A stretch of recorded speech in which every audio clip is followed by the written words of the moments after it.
Hello, and welcome back to another edition of Carrie's Gardening Channel. Today is May 29th, 2018, and I wanted to give you an update on the garden trough here that I have my lettuce. This is a loose leaf lettuce mix here. And I love the colors of the loose leaf lettuce mixture. And then back here is another lettuce. My first one didn't come up, so I had to reseed it. This one is, hold on a minute, let me read the thing. Okay, this is a butter crunch here. I have some weeds I have to pull out. And back here are my radishes. They're growing along. You can see some of them are forming the bulbs on the ends of them. Be able to harvest those soon. This is my spinach. This is my spinach here.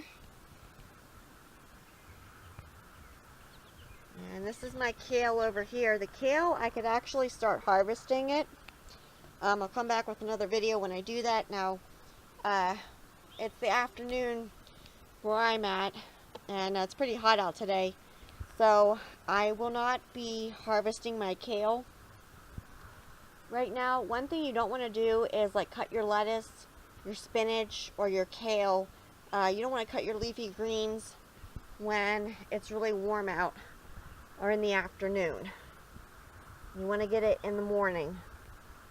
And that's the same for your broccoli and your cauliflower and stuff. You don't want to harvest that type of stuff in the afternoon or when it's real hot out. And I will be watering this because it does need water. The garden trough does dry out faster.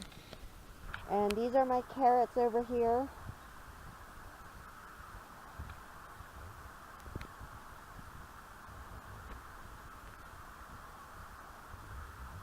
I have to pull that weed out there. So I just wanted to give you an update on this. When I harvest this, I'll come back with another video and I'll show you how I harvest it. But right now I'm going to get some water, and I'm just going to water the soil. I don't water the plants, I just water the soil. That's how I actually water this. I take, hold on a moment. So this is my watering can that I use. It has a nice long snout on it, which I really like. And I just go down along the sides here, and I let the water run down through. And that's going to get this all nice and watered for us. And it's running out the bottom, so. And I'm going to finish watering this then. And like I said, when I harvest this, I'll come back with another video and I'll show you how I harvest it. So if you like my video, please like, comment, subscribe. If you have any questions, you can leave them below and I'll try and answer them for you. Please don't forget to hit that little notification button. I'll tell you when I put a new video on. Thank you for watching, and I hope you have a nice day. Bye.